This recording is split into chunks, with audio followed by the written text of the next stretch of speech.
예, 스카이어 서프 타임즈 2023년 11월 6일자 파트 2까지 오늘 진행하게 됐습니다. 편집한 내용이 많아서 좀 나눠봤습니다. 이복현 금감원장 국민 눈높이 맞는 회계감사위의 감사 품질 높여달라. 제목을 좀 멋있게 땄네요. 이 국민의 눈높이에 맞는이라고 하면은 우리 국민의 눈높이가 매우 높아졌다라고 인정하는 거로 저는 그렇게 인식을 하도록 하겠습니다. 아유, 죄송합니다. 갑자기 트림이 나가지고. 그래서 회계 법인들이 감사 품질을 좀 높여달라. 이렇게 얘기했는데 지금 최근에는 업체가 그 회계법인을 선정하는 게 아니고 아마 의무적으로 3년 정도 하면은 지정감사제라고 해가지고 의무적으로 그 취사 선택 못하게 투명성을 위해서 그 회계법인을 지정해 주니까 경쟁 구도 없이 회계법인이 먹고 살 수 있는 길도 만들어지면서 나름대로는 공정한 감사가 되도록 하는 거로 그렇게 이제 설명이 돼 있죠. 근데 최근에 9개 회계법인 대표들을 불러 모아가지고 최근 경기 부전으로 한 개 기업이 늘어나면서 부실을 감추기 위한 분식회계 유인이 커지고 있다며 이같이 말했다 하는 거예요. 횡령 사건도 계속 발생하고 있는 만큼 기업 내부 통제를 주의 깊게 살피는 등 국민 눈높이에 맞는 회계 감사가 이루어질 수 있도록 힘써달라고 했다. 주의 깊다. 이런 얘기를 그 회계 쪽에서는 많이 쓰죠. 내부 통제, 제가 이 스르포 분석할 때마다 그 재고는 흐름 성격으로 공개해야 된다는 것도 내부 통제에서도 그런 식으로 해야 된다라고 저는 강조드리는 바입니다. 제조업에서 50%만 그렇게 패스가 된다고 그런다면은 나머지 50%는 그냥 그거 된다면 50%는 그냥 거저먹는 거다 이거죠. 그렇게 내부 회계 관리 제도의 점검도 제대로 해야 될 거다. 그런데 그 감사를 받는 기업체보다도 당신네들도 심사 대상으로 하겠다. 음, 금감원에서 회계법인을 감사하겠다. 이런 얘기 같아요. 심사 대상으로 선정할 예정이라고 말했다. 그러니까 회계감사들 제대로 좀 해주세요. 라는 얘기를 이렇게 얘기한 것 같습니다. 이복형 금감원장을 검색을 한번 해봤더니 법 전문 출신으로 돼 있어요. 금융 출신이 아닌 거로 나옵니다. 요렇게 임명이 됐네요. 그런데 저는 뭐 오늘도 내일도 얘기하는 거지만은 그 제조업에서 분식회계 유혹은 그 사람들이 뭐 이익을 많이 내기 위해서 그러려고 그런다. 또 이익을 적게 내기 위해서 일부러 그런다. 그런 면이 없지도 않지만은 원가 회계 자체가 분식회계를 유혹하는 구조가로 되어 있다. 그래서 이 뭐 법한 사람이 제가 얘기하는 대로 원가 회계가 구조적으로 문제가 있다. 시스템이 그러니까 거기 유혹에 넘어가는 거다. 회계하는 사람들이 저는 그렇게 시스템적으로 인식을 하고 있습니다. 그 사람이 분식회계해서 범법을 했다. 그런 법안도 원가 회계 시스템이 범법을 하도록 유도한다. 저는 그렇게 좀 그런 입장에서 그 기업체에서 그 결산을 담당하는 회계하시는 분들의 변호 입장에 선대면은 그런 논지를 저는 피고 싶습니다, 솔직히. 한섬, 뭐, 섬유 기업이죠. 매출이 3분기까지 1조 원대를 달성했는데 약간 내려갔어요. 1.3%. 근데 영업비용이 3.7% 증가했죠. 그러면 당연히 영업이익 42.2%나 크게 하락했고, 영업이익률 4.5% 하락했습니다. 한섬이 패션 회사인데, 재미를 못 보고 있네요. 애경산업, 남들 다 안 좋은데 매출 7.6% 증가했고 영업이익 20.5% 증가했습니다. 영업이익률 1.1% 상승했습니다. MC넥스라는 데가 있는데 매출이 21.6% 감소했고요. 영업이익은 31.1%가 증가했습니다. 왜냐? 영업비용을 더 줄였어요. 0.5% 차이인데도 영업이익에서는 크게 파급 효과가 커지는 모양이에요. 영업이익률은 0.6% 상승했습니다. KT 스카이라이프 위성통신 방송인가요? 매출이 7,765억 원대로서 1.8% 증가했는데 영업비용이 5.2%더 크게 높게 증가해가지고 영업이익은 36% 감소했고 영업이익률은 3.1% 하락했습니다. LNF는 2차전지 관련인 것 같은데 코스닥입니다. 매출이 3조 9,864억 원대로서 무려 49.9%나 증가했습니다만은 영업비용이 60.6%나 그렇게 높게 증가했다면은 영업이익은 72.7% 감소했습니다. 영업이익률 6.6% 하락했습니다. 외형은 늘린 건 좋은데 싼 가격에 뭐 누구하고 경쟁하는지 모르지만은 이렇게 나온 것 같네요. 영화금속 어, 이게 자동차 부품도 하는 데 같은데 뭐 볼트나트 뭐 이런 것도 하는데 아닌가 나 잘 모르 좀 기억이 긴가민가합니다. 매출이 2,156억 원으로서 3.6% 증가했는데 영업비용을 1.4%나 하락을 시켰어요. 감소시켰어요. 그래서 전년도 48억 적자에서 55억 흑자로 흑자 전환이 됐습니다. 무려 216.7% 전환이익을 냈습니다. 영업이익률 4.9% 상승시켰습니다. KCC 건축자재 하는 유명한 회사죠. 매출이 4조 7천억 원대로서 8.3% 감소했고 영업비용이 적게 감소했다는 얘기는 매출원가가 올라갔다는 얘기죠. 그러니까 영업이익은 37.9%가 감소했고 영업이익률은 2.6%가 하락을 했습니다. 자, 일반 뉴스로 넘어와서 한미일 첫 공중훈련 성사 배경은 한공군 스가루 해협 통과 허용. 박선진 기자 연합뉴스인데 아사히 신문이 보도한 것을 인용해서 윤석열 정부 출범 후 한일 관계 개선도 결정적 계기가 된 것 같다. 이렇게 해가지고 그 일본 그 본토 본 혼슈라고 그러죠.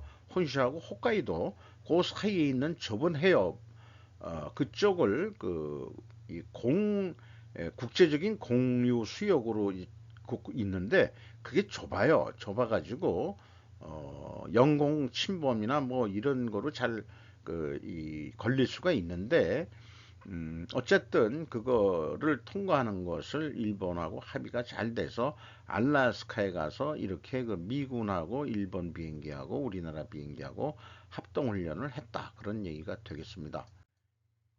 은행계좌 CD 대출 및 신용카드에 대한 연준 금리 인상 일시 중지가 의미하는 반은 해가지고 할 번드릭 야후 파이낸스에서 소개를 했습니다. 자, 금리 인상을 일시 중지했다. 안 오른다는 얘기가 아닌 전제 조건에서 기사를 쓴 것 같아요. 통화 정책의 작동 방식 해가지고 그 통화 정책에 대해서 상식적으로 그 배울 수 있는 세 가지 역할에 대해서 풀이를 해 줬습니다. 이건 한번 읽어봐 주시면 좋을 것 같고 최근 연방준비제도 이사회의 움직임이 대출과 주택담보대출에 어떤 의미가 있는지 여기에 CD 뭐 이런 것도 신용카드 뭐 이런 거에 대한 것도 있습니다만은 우리나라 그 부동산 때문에 주담대 요런 부분만 가져왔어요. 개인 대출 금리는 2022년 연준금리 인상 초기 8.73%에서 개인 그 대출은 2023년 8월에 12.17%두 자리거든요. 우리나라 아직 이런 금리 아니죠. 더 낮죠. 어, 통화정책 관계자들이 인플레이션과 이 싸움에서 승리할 때까지 이 높은 추세는 계속될 것으로 예상된다. 이렇게 얘기하고 주택담보대출이 있어요. 요거는 아까 그 개인 신용대출일 거고 요거는 좀 담보가 있을 경우에는 7%대 중반이 훨씬 넘게 됐다. 이렇게 얘기를 하고 있습니다. 그래서 많이들 하는 얘기지만은 이자가 오르면은 이자 금리가 올라가면은 부채 줄이죠. 뭐 그건 상식적인 얘기고 그래서 금리가 계속 상승하고 있기 때문에 추가적인 부채를 떠안는 것을 신중히 고려하세요라고 공고를 하고 있습니다. 그런데 저는 제 생각이 지금 뭐 어떤 쪽에서는 현재 그 5.5%그 미국 그 연준 금리가 연말까지 그냥 계속 그대로 갈 거다 이렇게 하는데 저는 뭐 연말 안에 조금이라도 더 좀 오르지 않겠냐. 저는 그렇게 그 개인적으로 생각을 합니다. 왜 그러냐? 이 미국의 인플레이가 계속해서 되고 있다. 전 세계적으로는 다 디플레이를 겪고 있는데 아니 그 미국만 왜 그러냐? 이게 미국이 이제는 혼자 자급자족할 수 있는 나라가 된 게 큰 원인이 아니겠냐. 그런데 전 세계에서 분쟁이 일어난다. 그러면은 석유도 필요하고 뭐 군수물자도 필요하고 지금 미국은 사실 밝히진 않겠지만은 자기네들이 밝히진 않겠지만은 우크라이나 터졌죠. 그 예산을 써서 간다 그래도 우크라이나가 돈 주고 사는 것도 있고 그냥 받는 것도 있을 거고 뭐 대만에 가는 무기도 그냥 주는 것도 있지만 돈 받고 파는 것도 있을 거고요.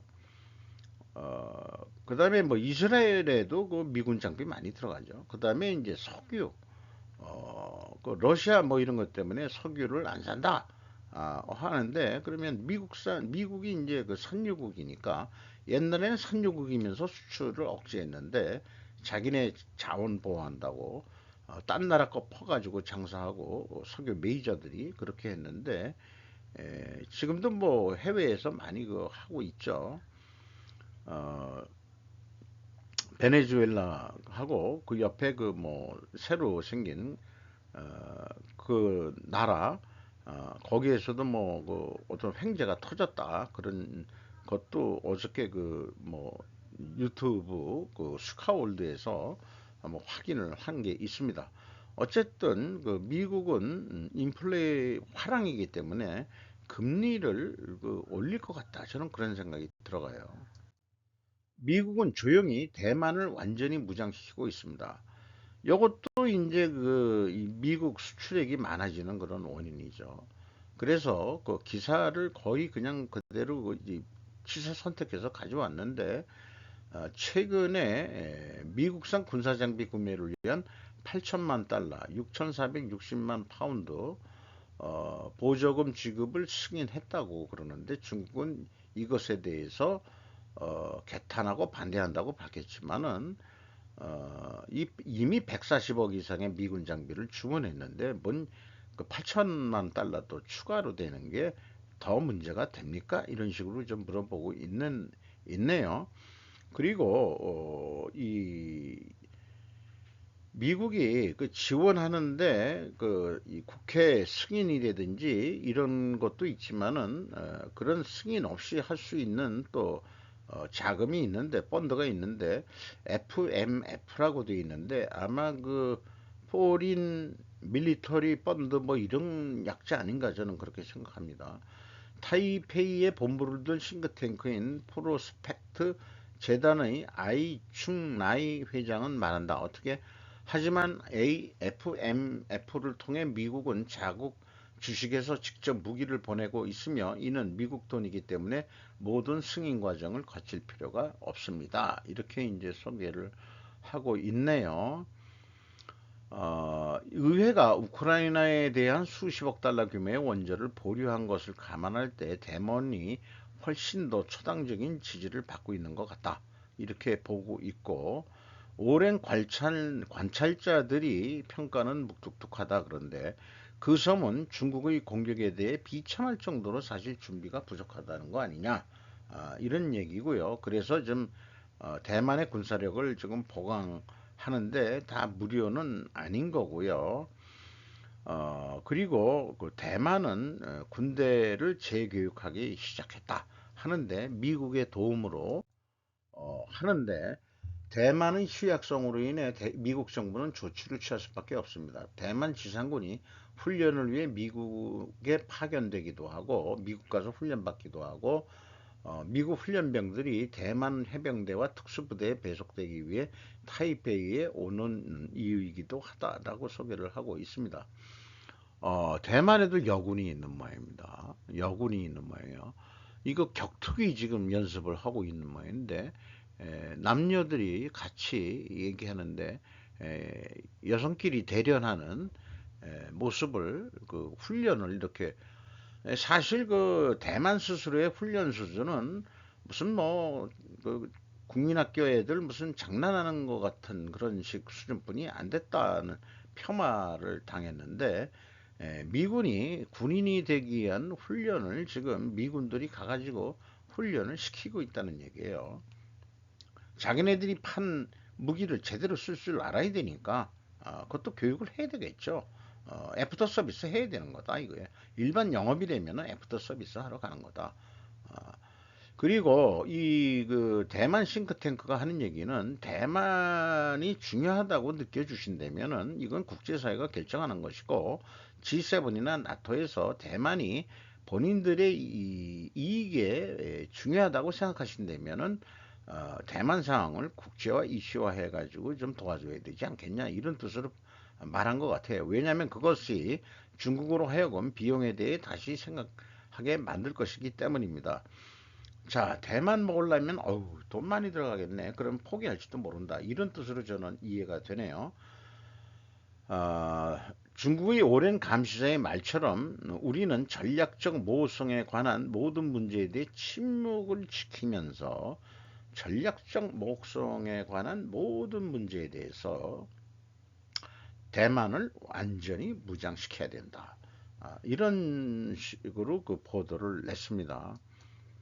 요거는 대만이라는 데가 그 언덕들이 많아가지고 해변에 요새화하는데 아주 좋다고 그래요. 그래서 미국의 강력한 압력에 따라 타이페이는 중국이 이 섬을 정복하는 것을 극도로 어렵게 만들 대만 요새 전략으로 전환하고 있다. 이렇게 소개를 하고 있네요. 김포 편입으로 서울은 군사분계선 인접, 수도사수 작전계획 혼란 불가피. 이게 한겨레 일본판인데 저 제목을 보자마자 이런 제 개인적인 의견을 냈어요. 여기 그 소제목은 수도 서울 박격포 사거리 내 국방부 장관 군사작전 유불리 없다.